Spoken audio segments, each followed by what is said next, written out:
This is Kimberly Quinn, host of the Mindcraft podcast, and I can't tell you how much fun I have had doing this podcast. I started when the world closed over the pandemic in an attempt to spread some positivity out there and give people some strategies to enhance their own well being and reduce anxiety and all of that. Now, 2 years later, we're still going strong and now listened to by 52 countries across the world. And I've even helped some of my students get going with their own podcasts. It's super easy to do. And I'll tell you, if you haven't heard about Anchor by Spotify, it is the easiest way to make a podcast with everything you need all in one place. I'll just explain for you. Anchor has tools that allow you to record and edit your podcast right from your phone or computer. When hosting on Anchor, you can distribute your podcast on listening platforms like Spotify, Apple Podcasts, and more. It's everything you need to make a podcast in one place. And best of all, Anchor is totally free. Download the Anchor app or go to anchor.fm to get started. It is a ball. Start today. Greetings, Minecrafters, and welcome to another Minecraft discussion. My name is Kimberly Quinn, and I'm here to have a chat, continuing chat for some of you who may be watching the YouTube channel as well. But my whole plan here is to do an ACOA or Adult Children of Alcoholics series, which has been working really well on the YouTube channel. And I wanted to also extend this series to those interested in the Minecraft podcast because though there's some overlap in the audience, they're not exactly the same. Yeah.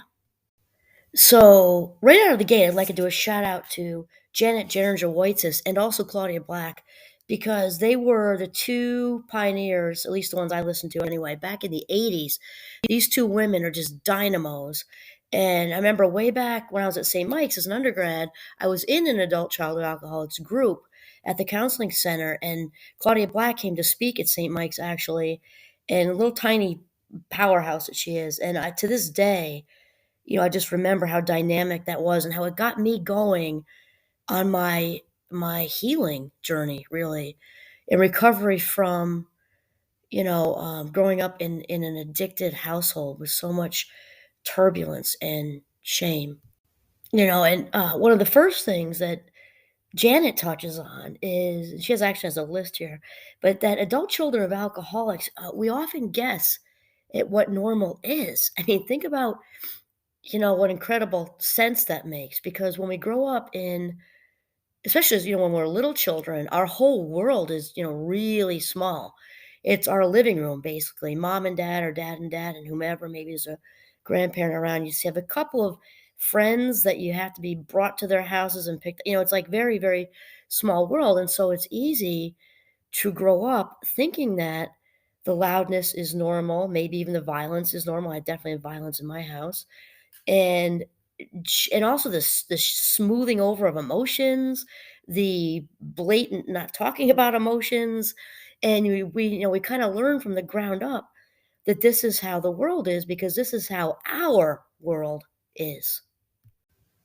And also I'll say this: if I have some dual listeners that listen to the listen/watch the YouTube channel, these aren't exactly the same. And also the reason is sometimes I can read little blurbs on this podcast, which I don't do when I'm, videoing out in the woods with little Giovanni. But anyway, I'll just start out with, I'm going to try and keep these a little shorter as well, because Janet kind of right out of the gate talks about, or asks this big question: when is a child not a child?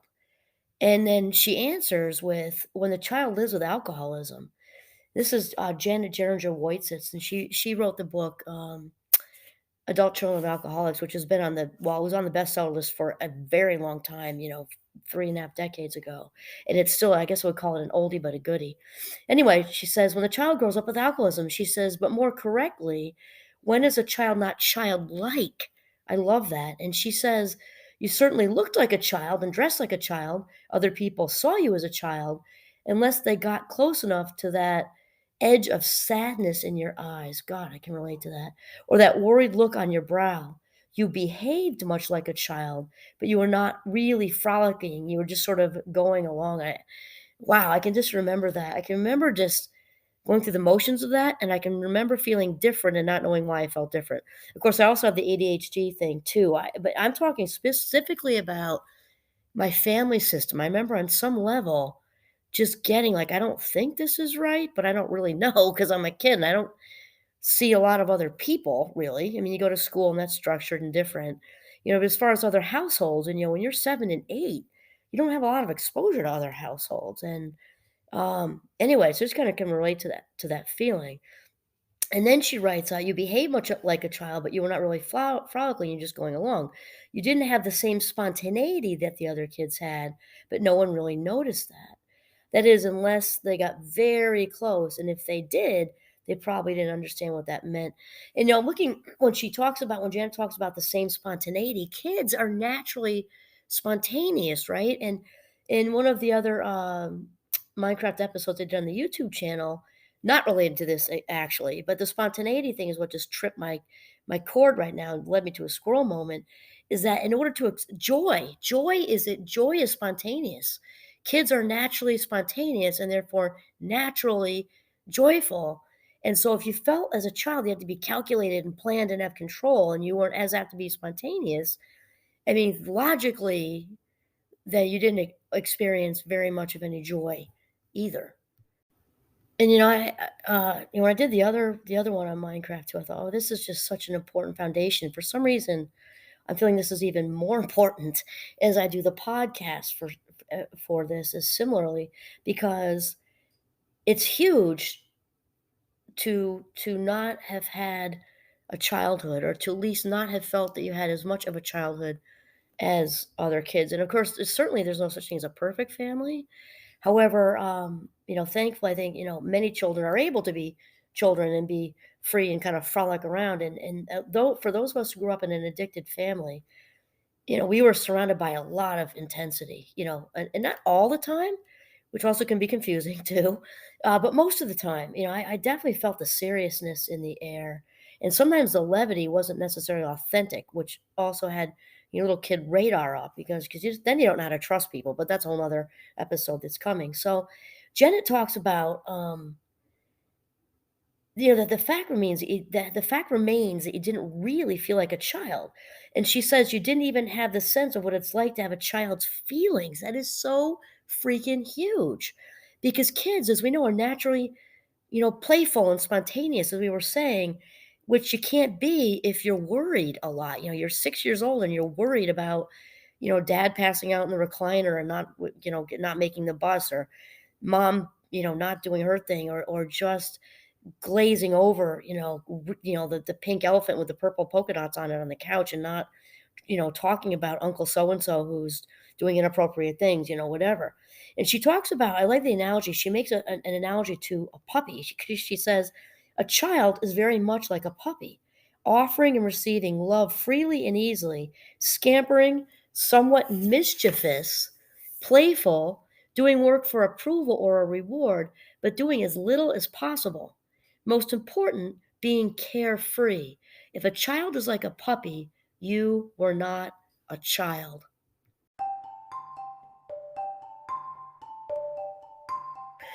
I mean, so what's really important to realize here is that for those of us who, really did not have a carefree childhood, when you're 6 and 7 and 8 and 10 and 15 or whatever, so concerned for the household and worrying about younger siblings and maybe even caretaking, not just physically but emotionally, a parent, by the time you get to real adulthood, you're exhausted because you didn't even have that whole carefree time of getting to be a little golden retriever puppy and doing as little as possible and being distracted by every lovely shiny object around and just playfully chasing it and exploring it and just learning from it and watching it and whatever.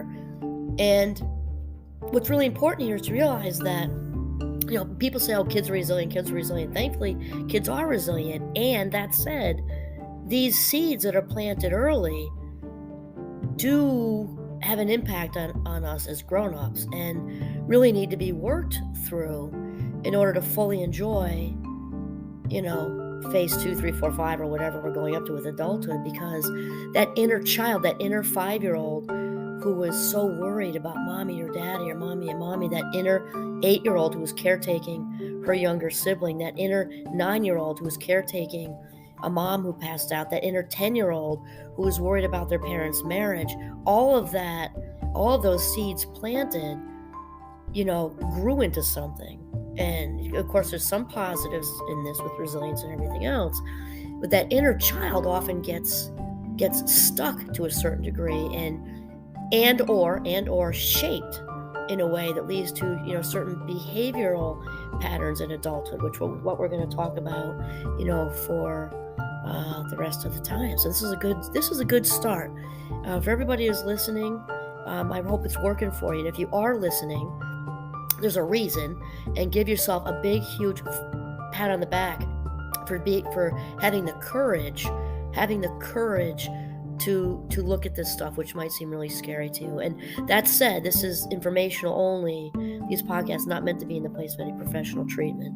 But yeah, you are courageous, and I'm happy and proud of everyone who is listening. Thank you for being here. This is Kimberly Quinn signing off from Northern Vermont. Have a mindful day.